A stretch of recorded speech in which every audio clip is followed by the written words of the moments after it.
Hello Aquarius, welcome dito sa iyong monthly reading. This is for the month of February. Pero kahit late mo man ito mapanood, lahat mo ng reading ko rito ay timeless Aquarius. So doesn't matter kung kailan makarating sa'yo.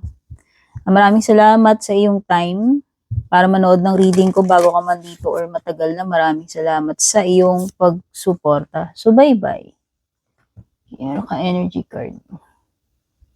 Hugutin natin yung mga cards mo muna and then sa isa nating pag-uusapan yan mamaya. By the way, thank you doon sa mga generous na nagpapadala ng stars and doon sa mga loyal na suki natin ng ilang years na sa private readings.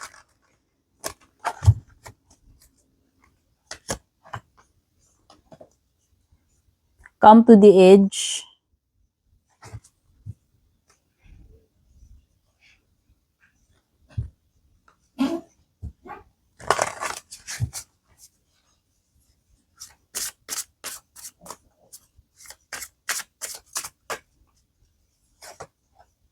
Decision.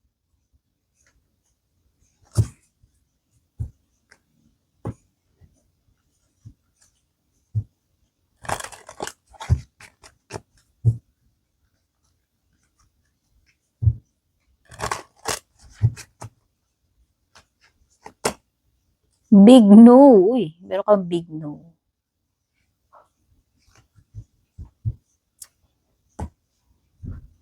As an advice, it's a big no. Tayo na ano.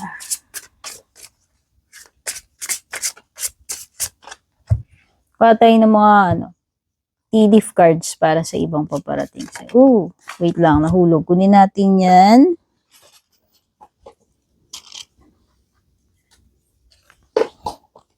Okay, nahulog ay dagger.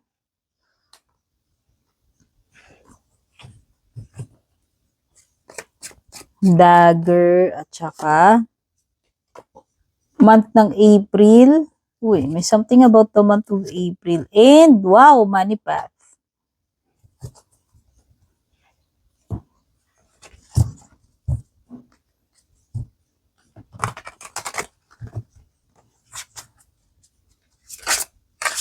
Okay. Secret admirer.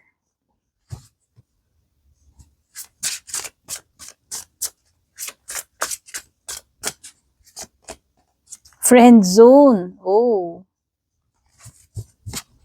Mukhang may mafi-friend zone dito. Char.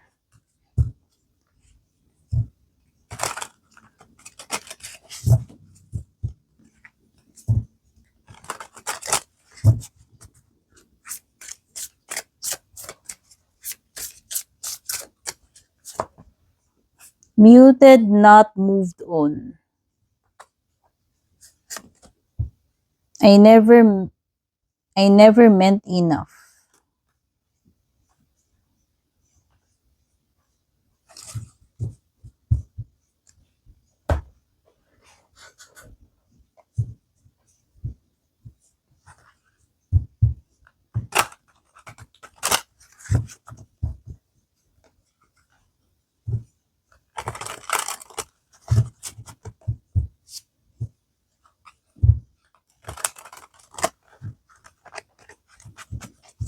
Kuha tayo ng tarot cards mo.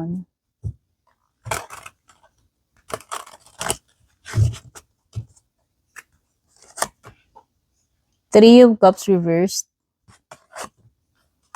Seven of Pence, correction. Hanged Man reversed.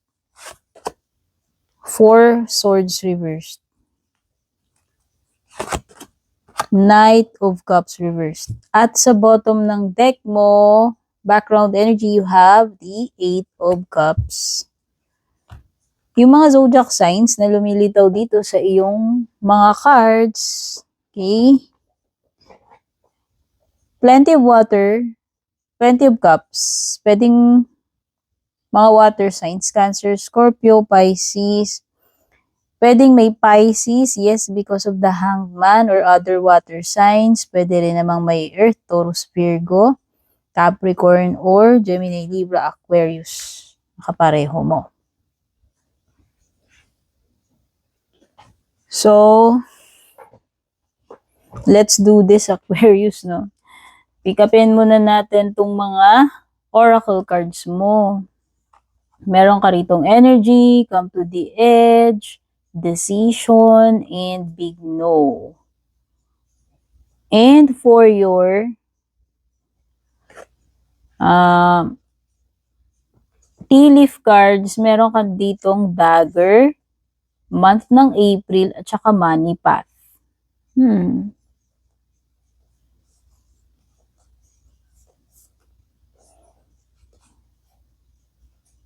Parang ang advice na binibigay sa'yo nitong card na to right now, Aquarius, is no.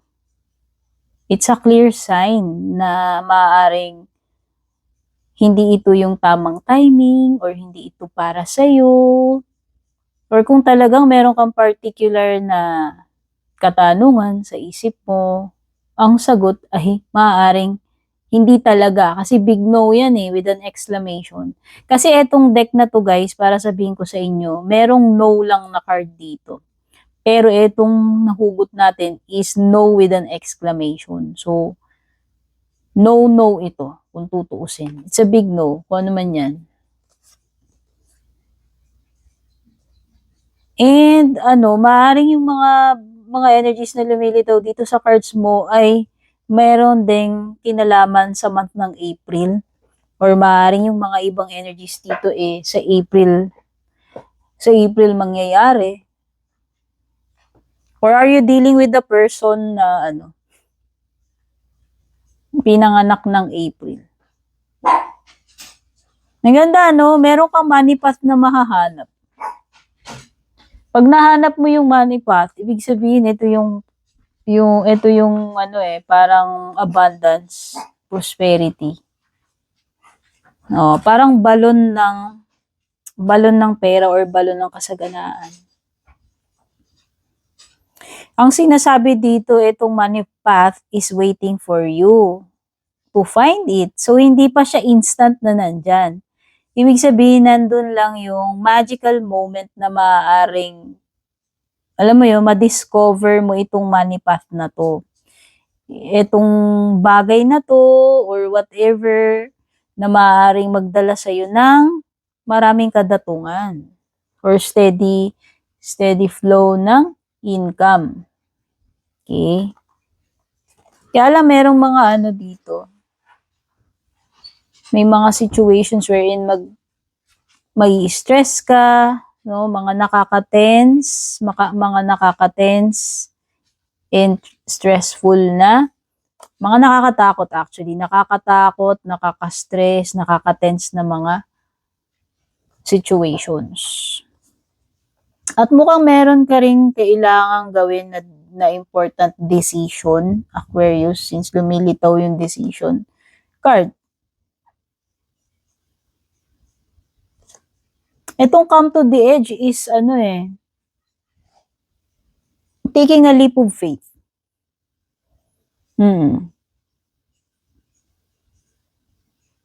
Pwedeng itong parang susugal or makikipagsapalaran ka dito Magti-take ka ng risk.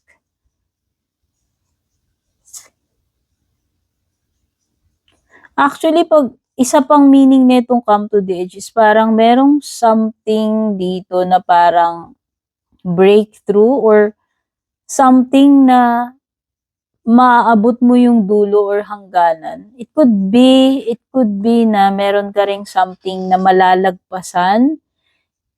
Yes, or sabihin na natin parang milestone kasi parang mabibreak mo yung record mo dito or malalagpasan mo yung yung limitations mo Alam mo yun? Parang, paano ko ba sasabihin?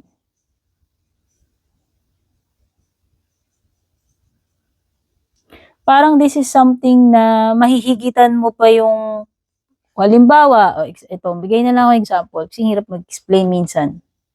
Minsan hindi mo mahanap yung exact words para doon sa nararamdaman mo or naiisip mo, no? So, magbibigay na lang ako ng example. Halimbawa, mahilig kang mag-walking everyday. Sasabihin na natin yung kapasidad mo everyday, ang nagagawa mo ay siguro mga nasa 6,000, around 6,000 steps lang yung na-accomplish mo na na walking everyday. So, sabihin na natin, dito sa Come to the Edge card, parang one day, itatry mo na lagpasan mo yung kapasidad mo na yun, itatry mo na lagpasan mo yung kakayahan mo. And, maaaring malagpasan mo yun eh. So, pwedeng, usually, nagagawa mo lang talaga yung maximum capacity mo is 6,000 steps per day lang. Pero itong araw na to, halimbawa, nag-try ka. Nagawa mong magawa yung 10K steps. Di ba parang ganun? Parang ganun yung nafe-feel ko dito na parang meron kang something na parang breakthrough, milestone na malalagpasan mo sa sarili mo eh. Kaya ako sinasabi yun. And parang it's worth taking, para sa akin, it's worth taking the risk kasi Come to the Edge is also about, taking a risk. Parang ganun. Itatry mo, susugal ka, magbabaka sakali ka, and andun yung malaking possibility na mapagtagumpayan mo, malagpasan mo pa yun, or mahigitan mo pa yung mo na yun, yung kaya mong gawin na yun. Okay? So, yun yung nafe-feel ko dun sa Come to the Edge. Ngayon, itong energy, there is a strong flow of positive energy. Okay? It could be, merong shifting na magaganap when it comes to your energies, Aquarius. And ang nafe-feel ko dito, this is more of a positive transformation pagdating sa iyong energies. Merong something dito na parang, alam mo yung para kang na-charge. Oo. Parang meron something dito na ma-uplift yung vibrations mo, yung energies mo eh. Parang some kind of leveling up. Parang merong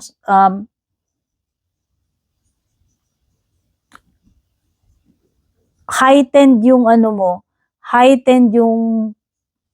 heightened yung vibrations mo, yung energies mo. Kaya nga meron kang something dito na malalagpasan, di ba? Usually, ito lang yung kaya mong gawin. Pero parang kang na-supercharge. Yun yung na-feel ko dito sa, strong, parang may surge ng energy na magfo-flow sa'yo. Yun yung na-feel ko dito sa energy na ito. Positive. Yung na-feel ko dyan. Tapos, yun na nga, mukhang meron kang important decision to make. And kailangan mo i-weigh yung mga options mo since meron timbangan dito. Pag-isipan mo ng mabuti, no? And ito, na-discuss na natin na merong something dito na hindi pa sa ngayon or no yung sagot sa katanungan sa isip mo kung nag-a-ask ka ng confirmation, well, no. Mukhang no yung sagot dun. And ito, na-discuss na rin natin, yung April, Money, Path, and Dagger. Lipat na tayo dito sa iba mo pang cards. Secret Admirer, or mukhang meron kang Secret Admirer etong month ng February. Saktong-sakto, Aquarius, panahon ng labing-labing. panahon ng Cupido, char. Yung mga naniniwala sa Valentine's. O baka merong mapana si Cupido. Either ikaw yung mapana dyan o yung person. Kasi merong secret admirer. Pero mukhang kilala mo na tong person na to kasi parang this is something na tinago niya na may crush siya sa'yo, na-type ka niya, nakikitan siguro sa'yo, na-attract. Alam mo yun. Alam mo yun, pwedeng makareceive ka doon ng love letter or anonymous notes. Or baka mamaya, baka ganun, magpadala sa'yo ng love letter or card, or mysterious na text message, or magpadala siya sa iyo ng chat pero ibang name or ibang account yung gamit. Someone's following you, someone is interested, someone's curious, attracted, secretly admiring you. Yan sa paligid-ligid. Friend zone, yun lang, meron ma-friend zone dito. So, kung sino man dito yung napana ni Cupid, feeling ko lang yun yung ma-friend zone. Kasi, whether ikaw ba itong biglang nagkaroon ng admiration or ikaw yung merong secret admirer, so bahala na kayo kasi pwedeng magkabaliktaran yung mga energies na tinutukoy ng baraha. Basta, kung sino yung secret admirer, pwedeng siya yung ma-friend zone. Baka kasi, meron ka nga secret admirer, pero alam mo yun, hindi ka naman talaga pwedeng hindi same yung nararamdaman mo kagaya ng feelings niya sa'yo. No? So siya, pwedeng siya yung secret admirer mo, crush na crush ka niya, pero para sa'yo baka kasi crush, alam mo yon, kaibigan lang yung tingin mo sa kanya or kung co-worker mo yan, hindi ko alam. Alam mo yun, platonic lang. So sa'yo, malay mo, kapitbahay mo pala yun, katrabaho mo, diba? Wala lang, parang ma-friend zone. Parang ang tingin mo lang sa kanya, parang kapatid or kaibigan lang. Yun lang. Kung meron ka mang secret admirer. Okay. So, para sa mga Aquarius na may ka-connect ngayon, ka-situationship, ka-relationship, ito naman yung mga messages sa inyo.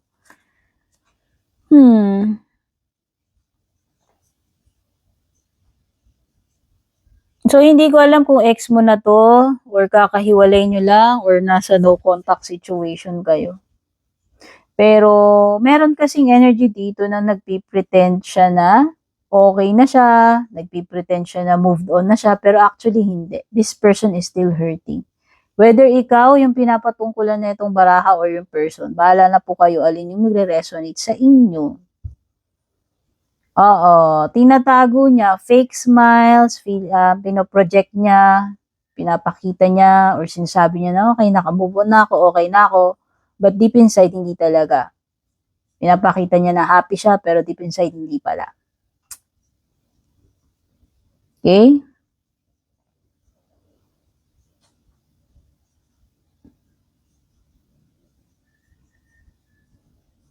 Merong energy dito na parang na broken heart talaga siya. Kasi, ang masaklap kasi rito, maliwanag na itong person na to na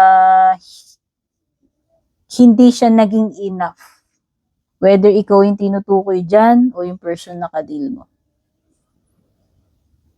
Masakit na masakit sa kanya yon na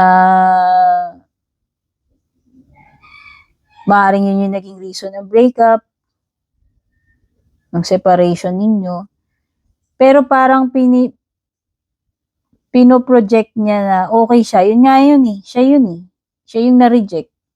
Baka yun yung secret admirer din. Di ko lang alam kung magkaka-relate yan or iba pa yung secret admirer. Kasi parang na friend zone eh. Baka naman yun. Pwedeng yun. Isa pang scenario yun. Baka talagang nag-expect tong person na to. Baka talagang umasa siya or akala niya na more than friends pero hindi naman talaga more than friends ang trato nung isa sa inyo. So this person was broken-hearted, rejected, deeply hurt, pero actually hindi pa rin naka-move on to doon. Sobrang sakit nung rejection, sobrang sakit na ma-feel mo na na-friend zone ka or sobrang sakit nung feeling na alam mo yon, hindi ikaw talaga yung gusto or hindi ka naging enough dito ni, ano mo yun? Ikaw man yung pinapatungkulan nito or yung person na kadil.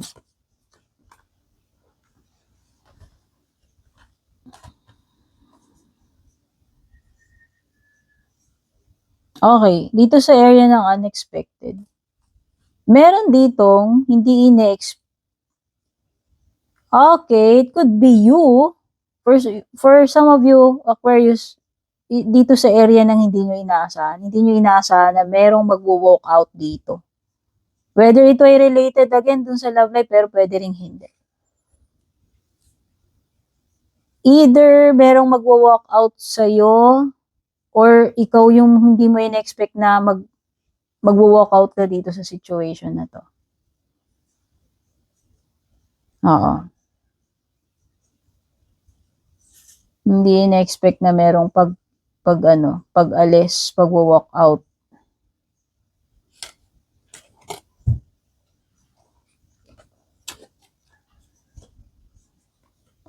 Meron something dito na hindi mo in-expect na hindi ka masasatisfy or hindi ka magiging happy.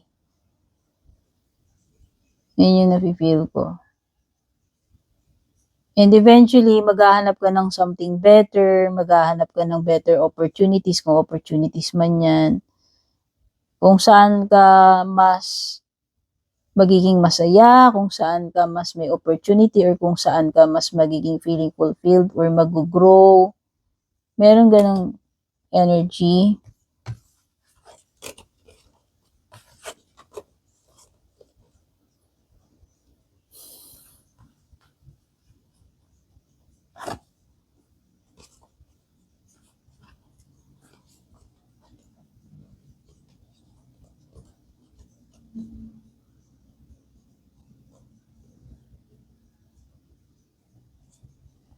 Oo nga, may pag-walk out. Baliktad din yung Knight of Cups eh. Parang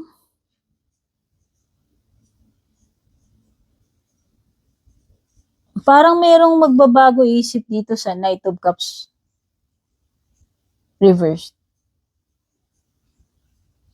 Na nung una, parang ang sweet-sweet.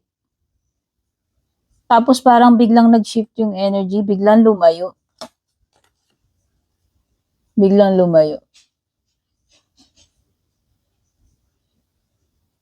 nawala na yung sweetness, biglang hindi na itinuloy. Alam mo, merong something dito na parang pag-abandon dun sa bagay na sinimulan. Parang hindi na tinuloy yung plano to pursue. Ayun. Yun. Whether ikaw to, meron kang something na nagbago na isip mo, noong una gusto mo i-pursue yan, pero parang ngayon hindi na. Parang mag-iiba na this month. Or kung ikaw man yung pinupursue dito, biglang merong person na nag-iba na, naglumayo, nag-walk away na, hindi na nagparamdam. Hindi ka na niya pinursu, kung ikaw man yung pinupursue. Basta may something na gano'n.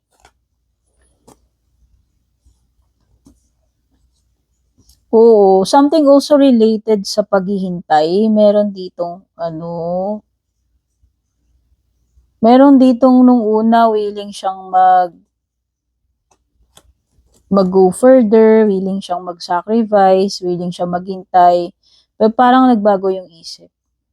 Parang nagkaroon ng pagmumuni-muni itong tao na to. Ikaw man yan o yung person na nakaka-deal mo. Okay? Take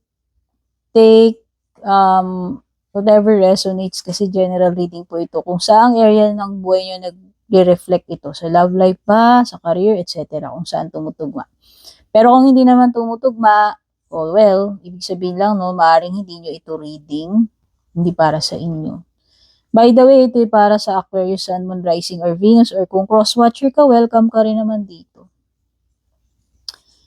Yung iba pwedeng something about a creative project, yung iba naman something about a person, a connection, something about pag-i-invest din, yung iba rito. Baka yung iba niisip nyo, okay, mag-i-invest ako dito. Pero parang nung nasimulan nyo na, parang feeling ninyo, parang hindi naman worth it ito. Alam mo yun, parang itutuloy ko pa ba ito? Hindi na. Noong una, nagkaroon kayo ng hesitation, pero eventually, parang nagbago na rin yung isip ninyo, nag-back out na kayo.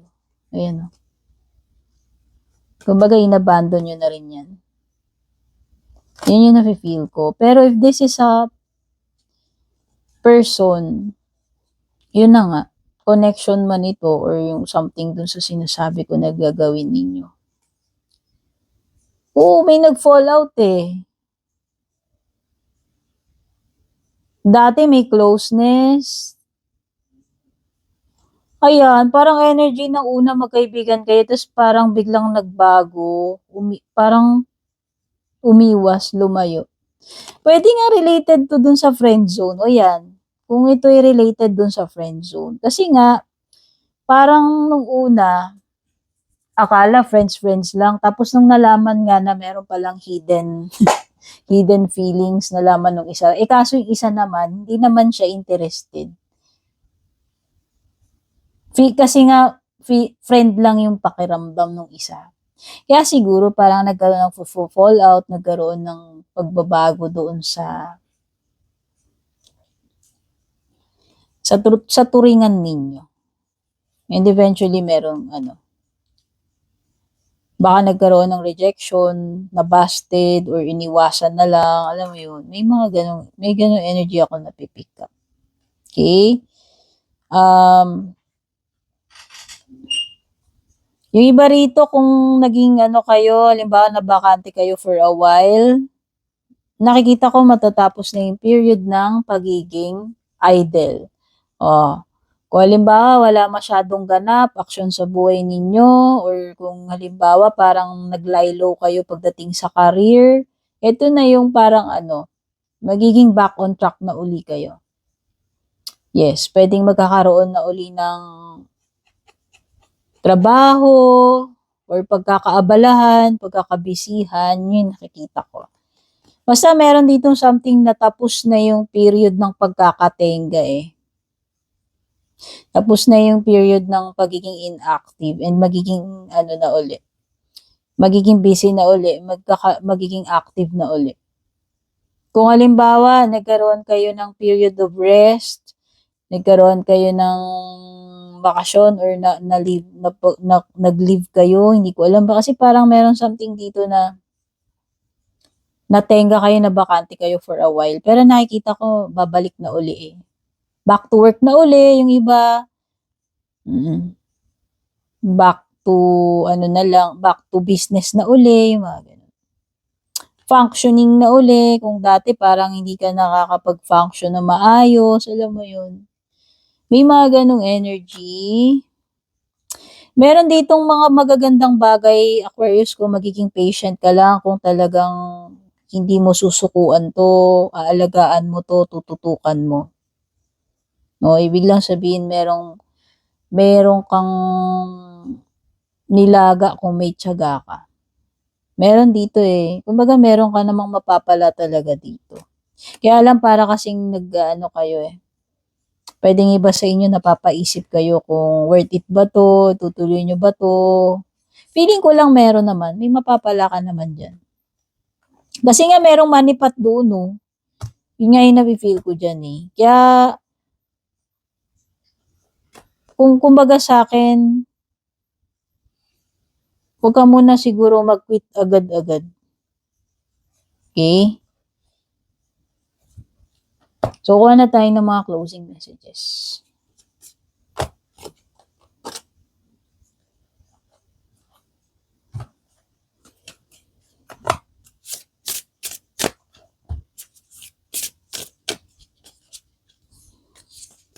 By the way, mga numbers na lumilitaw sa cards, banggitin ko na lang sa inyo. Kung ano lang yung mga numbers na meron dito sa cards. May 17, may 36, merong 17. 17, 36, 37. Number 3, number 7, number 12, number 4. And number 8. Yun lang yung mga number na nakasulat sa cards. Yun lang yung ibinigay ko sa inyo. Okay? So, yung mga closing messages for you, act as if your partner is here. I-manifest mo na daw yun. Whether you have someone in your life or not, pagmamanifest ito eh, whether may jowa ka, may person ka ngayon, wala, act as if they are with you, so you will always consider them. manifestation yan. Reach out with compassion to someone who seems down. You may be the light that brings them out of the darkness. Oh, mukhang ikaw daw yung maybe at this time, ay during this time pala, maybe during this time Aquarius, maaari kang magbigay ng pag-asa, maaari kang magbigay ng inspirasyon, or maaari kang makatulong sa isang person na nangangailangan. Diba? So, yan yung mga messages for you. Godspeed. Babush.